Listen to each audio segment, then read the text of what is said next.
من علاقه زیادی به آینده پژوهی دارم، یعنی خیلی دوست دارم در مورد آینده حرف بزنم، حتی اگه خیال بافی باشه. و این موضوع رو یه جورایی احساس میکنم کمک کننده است برای جامعه، الهام بخشه. در واقع خیلی وقتا ممکنه رویاها یا خیالهای ما درست نباشن اما الهام بخش باشن. یعنی در واقع جمله بندی ها یا در واقع سوژه هایی که مطرح میشن دقیق به هدف نزنن، اما سمت و سوی افکار مخاطب رو به سمت در واقع هدف ببرن. یعنی خب قطعا نوابغ زیادی هستن که میتونن بسیار عالی در مورد آینده صحبت کنن، در مورد آینده پیشبینی‌های انجام بدن، ولی خب گاهی اوقات میدان براشون آماده نیست یا جرأتش رو ندارن، یا در واقع زمین چالش یا زمینه چالش یا فرهنگ پیشبینی یا در واقع آینده پژوهی چندان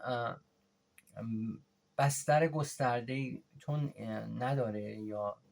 ایجاد نشده، این افراد نابغه کمتر جرأت میکنن حرف بزنن. حضور آدم‌هایی مثل من خودم جمع نمیبندم که این ریسک رو به خودشون میگیرن و ریسک میکنن و سعی میکنن در مورد آینده تخیل کنن، حرف بزنن. و قطعا خب سخنرانی‌های مشقی من تمرینات ذهن من هست و چون بهشون علاقه دارم بهشون میپردازم و این طرز فکر، این فرهنگ وقتی که به صورت یک مود یا یک عادت یا یک در واقع یه نرم بشه، میتونه به این دوستان هوشمند ما، نابغه ما جرأت بده که بیان و افکار خودشون رو بیان کنن. و همین دلیل گاهی اوقات احساس میکنم که بیام و بداهه صحبت کنم بدون اینکه در واقع روتوش بشه، ادیت بشه حرفام، و برم جلو تا اونجایی که میتونم، برم جلو و کمک کنم که آدم هایی که واقعا این کار هستن عدد صفر رو لااقل در نظر بگیرن. یعنی خب دیگه بدتر از من که نمیتونن مثلا حرف بزنن، قطعا میتونن پیشبینی‌های جالبی انجام بدن و الهام بگیرن، جرأت پیدا کنن، یا شاید بگن بابا این که دیگه خیلی پرچه مثلا داره راجع به این موضوع صحبت میکنه، چرا ما حرف نزنیم، چرا ما بحثش رو ادامه ندیم، چرا ما نیاییم تو این چالش شرکت کنیم.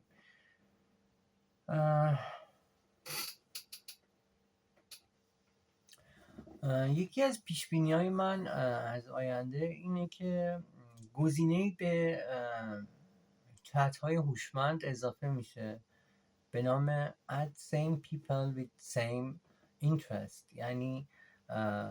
ما تو کانورسیشن هامون با چت جی پی تی این فرصت رو پیدا میکنیم که این در واقع پیشنهاداتی جی پی تی به ما میده که فردی هست با سلایق فکری تو که علاقمنده که توی کانورسیشن شرکت کنه. پیشنهاد قبلی من اد پیپل بود که فکر کنم حدود 1 سال یا 2 سال پیش به چت جی پی تی و گروک فکر میکنم دادم و جالبه که این هوش‌های مصنوعی گوش میکردن. حالا لزوما شاید هم مثلا خودشون به ذهنشون رسیده، اصلا من مدعی نیستم که من ابداع کننده این ایده بودم و در حال حاضرم باز مثلا من این پیشنهادو برای فکر کنم من دیگه اخیراً بیشتر با جی پی تی کار میکنم دادم که مثلا ما یه گزینه رو فعال کنیم که افرادی که به کانورسیشن های ما علاقمند هستند وقتی که این گزینه ها فعال میشه، هوش مصنوعی بر اساس پرسونال ها و شخصیت ها بیاد و مثلا یه مسیج باکس به ما بده که مثلا علی مثل تو فکر میکنه و دوست داره در این کانورسیشن شرکت کنه. و اگه شما آدمی باشین اهل اوپن سورس فکر کردن باشین، یعنی با منابعتون رو آزادانه دوست داشته باشین در اختیار دیگران قرار بدین، میتونین اکسپت کنین و علی رو اضافه کنین به کانورسیشنتون و علی رو تو، یعنی من و علی همزمان با چت جی پی تی دیالوگ داشته باشیم. هرچند یه خورده این مسئله رو سخت میکنه چون خود گزینه اد پیپل در واقع یه مقداری مثلا چت کردن رو با جی پی تی پیچیده کرده. من خودم مثلا تجربهش رو کردم، دوستی داشتم که خب این یک اکانت پولی داشت، من رو توی کانورسیشن اد کرد. خب یه سری تجربیات من در مورد تمپلت ساختن داشتم که مثلا با اون شیر کردم و ما با هم صحبت کردیم، اما